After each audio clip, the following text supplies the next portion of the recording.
What's up? Welcome to week 5 of The Cut. During this video, I'm planning on talking about something that I've been dealing with and many other people deal with when they're trying to cut down. Cravings. It's a killer almost. So many people give up because they want food, all this food so badly that they can't help themselves but cheat on their diet and then just give up. So, that is what I'll be discussing throughout the rest of the video. But let's just start with weigh-in. Welcome to the week 5 weigh-in. So as you can see, we're still going down 0.9 pounds less than last time. Except yesterday I weighed myself, I was 145.5, so it's just water weight fluctuations, but I'm still generally going down, so the cut is working. I have not implemented cardio. I'm still too much of a bum. But yeah, 146 pounds flat. That's not too bad. I mean, the day before, as I said in the video, I was 145.5 pounds, which is a little better. I wish I weighed like that or maybe a little less because that would have looked a little bit better. But it's not about looking better on the number. It's about actually looking better physically, and that is what's important. Which, let's just look at the physique check-in. When watching this check-in, I feel like I'm looking a bit leaner, but it also could be the lighting, because the lighting does seem to look a bit better than the previous weeks. Hopefully, I am actually losing fat, because I am pretty much 8 pounds down, and I don't see a huge visual shape difference, but I do see some, definition changes, which are good as well, so I'm not too disappointed by that. But those love handles are just not going away. They don't even look any smaller than the first week. I mean, it could just be my own eyes not telling me I'm doing good enough, but it also could just be that they aren't really getting any smaller. I have been watching more posing videos recently, and some of the things that I've picked up is on your back poses is to lean backwards a little bit. That way your waist appears smaller and your back appears wider. And then on your side poses, like side tricep and side chest, is to drop your shoulder a little bit to appear bigger. Those are just a couple things that I've learned, but they're not going to help me look better on a day-to-day basis. They're just going to help me look better in my posing. So it's not really all that important, but, I feel like when I implement those, I do look a bit better, but that doesn't really matter for my goals right now. But yeah, honestly, I don't think I'm going to be changing anything up for these next 4 weeks, including this week.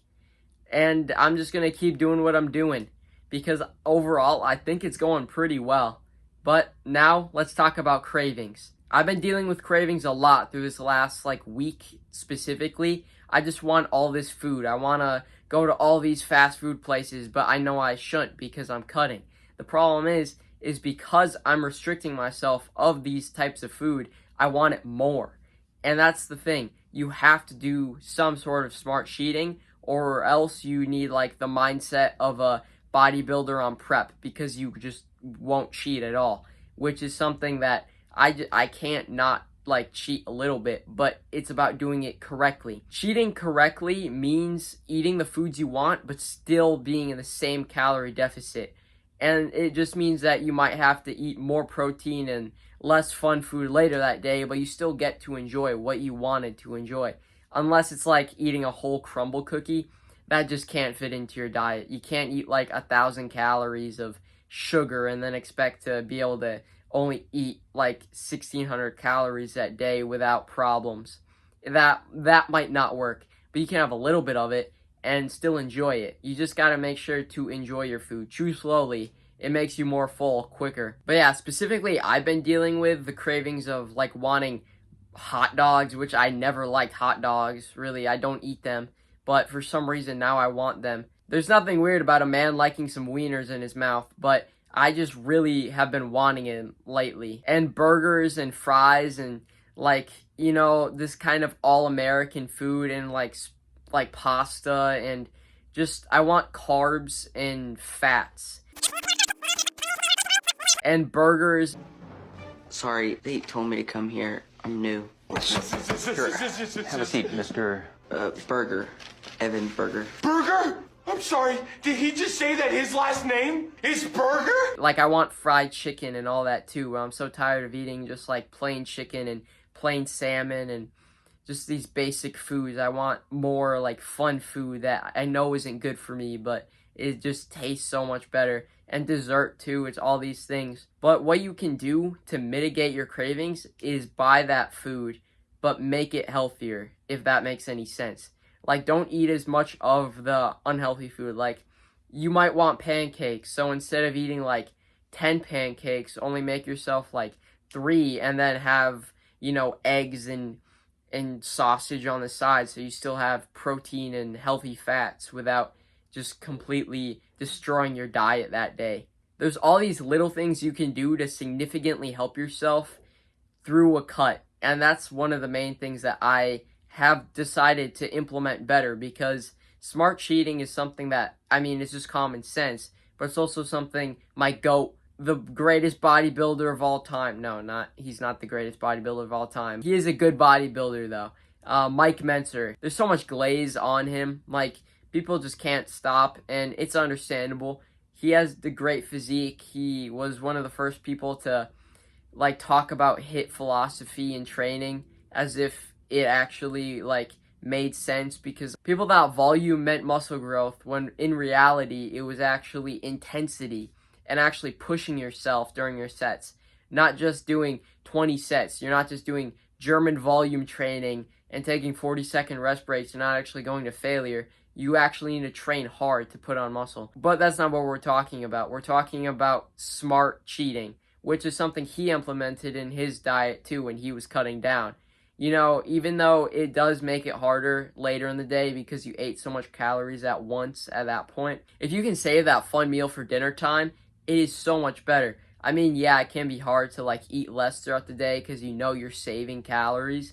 But honestly, as long as you know not to overdo it once you do get that bigger meal, then it just makes it so much more worth it, because you go to bed feeling more full because you ate your calories later in the day.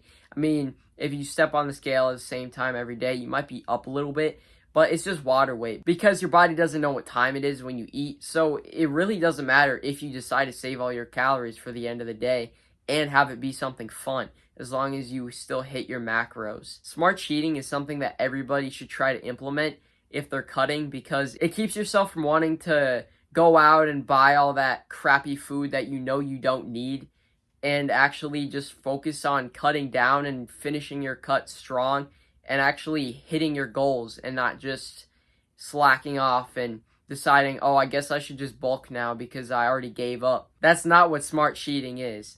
Smart cheating, as I said, is still following your deficit and not just going off and eating way more over that. That's just actually cheating. Cheat meals on a cut is just the stupidest thing you could possibly do, because one day of cheating is like a week of cutting, and if you don't cheat right. And that's the problem, is a lot of people, they're like, well, I earned this cheat day, so now I'm gonna eat 1,000 calories over my maintenance or even more, and then all of a sudden now all that like calorie deficit eating you did was pointless, which is why it's smart to cheat smart. See what I did there? That was pretty good. I see what you did there, boy, but that was not tough. Like, you were Diddy blood. Like, I bet you were on the onion. Like, you were not tough, boy. you were Diddy blood. I tried making protein pancakes recently, but that just turned into like slop.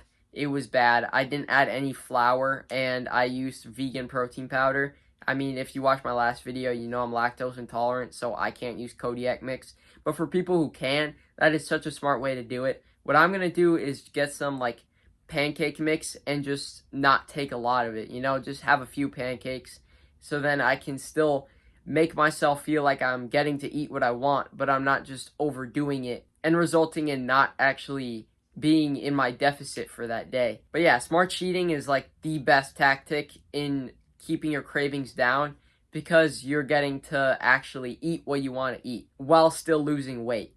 And that's what anybody would want when cutting. Having that constrictiveness of not being allowed to eat these certain foods make people want to eat them more.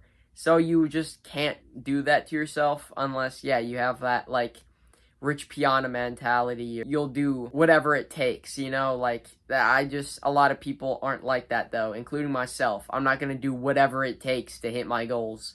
I'm going to do what I believe is the best way to do it for myself, which is what everybody else should do too.